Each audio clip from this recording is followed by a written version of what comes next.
Hey there, FE fans! I'm Silas, here to bring you a whole new series where we break down the worlds and backstories of Fire Emblem games to uncover the secrets hidden therein.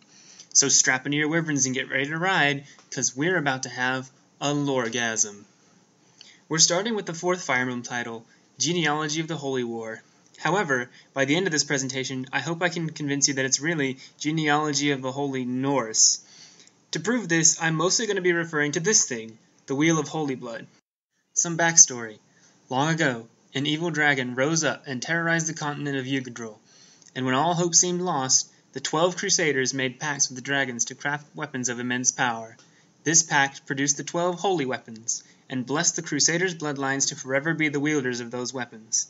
Fast forward a few hundred years, and their descendants are engrossed in a new conflict. We're going to be pulling most of our information from the Crusaders' names and their respective weapons, as well as remarking on what intelligence systems got right and what they got wrong. Fair warning, I'm not leaving anything out, so there will be plot spoilers throughout, primarily for Part 1. If you prefer not to have anything spoiled for you, you're going to want to stop watching right now. I'll give you a bit. Alright, are we ready? Let's start with the easy one. If you've paid any attention to any Marvel movie over the past few years, you can likely figure out that Tordo most likely references Thor, god of thunder, reinforced by the idea that the holy thunder magic has been informally called Thorhammer for years, being localized to Mjolnir at the release of Awakening. While we're looking at tomes, let's progress one space around the wheel and look at Fala. Again, looking at Awakening, we can see that Falaflame has been localized to Valflame, so we can start looking for Val in Norse mythology. And Val is a Romanized version of the Norse word Volva, meaning wise man. These robed figures were known for casting spells, and their word for spells, Galder, was even used in the teleseries as the term for incantations the Heron tribe used. Transliterating Volflame, then, gets us Flame of the Wise, ironic because its only canonical user, Arvis, gets deceived by Manfroy throughout the game. Moving on to Narga, since changed to Naga, refers to the dragon, not the Crusader, and has no connection to Norse mythology. However, the Crusader, Heim, does. Heim is short for Heimdall, the all-seeing watchman of Asgard, world of the gods. Furthermore, during the great world-ending cataclysm of Ragnarok, he is destined to be Loki's nemesis.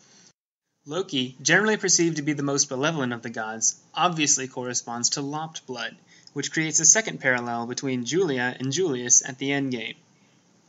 With respect to the last two Magic Crusaders, IS got their backstories wrong. Let me explain. Holseti, properly localized to Forseti in Awakening, is the Norse god of law who provided man with the first rules of civilization.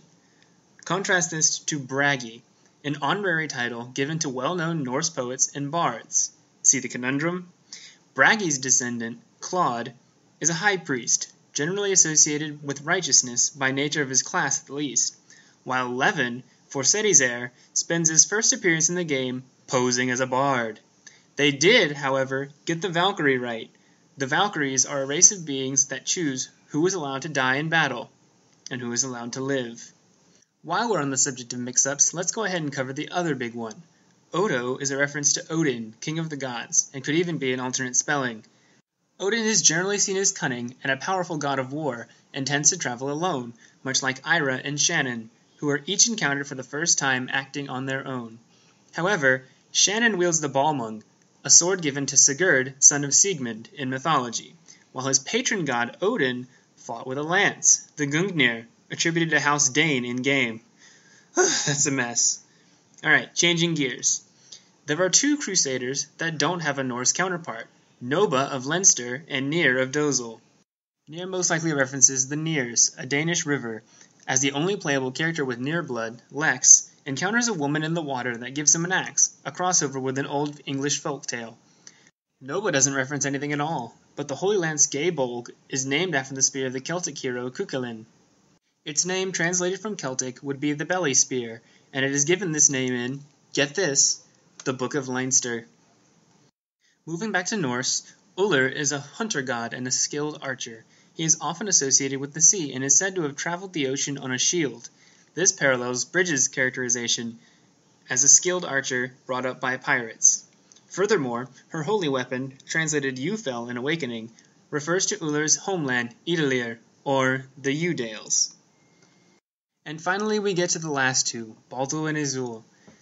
These two crusaders refer to Baldur and Hodor of Norse mythology. Hodor is a blind god, known for one thing only, which we'll get to in a bit. Baldur is a warlike figure, but is also referred to as the bringer of light. In the tale of Baldur and Hodor, Baldur learns from a prophecy that he will soon die at the hands of another.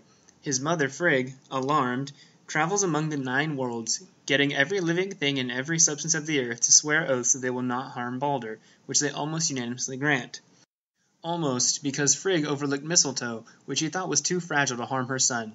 Loki, knowing this, crafted a spear made of mistletoe, which he coerced Hodor into throwing at Baldur. Hodor, not knowing any better, complied, and the spear struck Baldur down. While this more accurately depicts how Manfroy tricks Arvis into killing Sigurd, it does also mirror how Eldigan is tricked into attacking Sigurd in Chapter 3. This is even more appropriate when considering that the Norse word for mistletoe is mistletoe. Alright, that's all for this episode. Thanks for watching, and please provide your positive and negative feedback on Tumblr and YouTube. Be sure to follow me on Tumblr for more content, and feel free to send me suggestions for future episodes.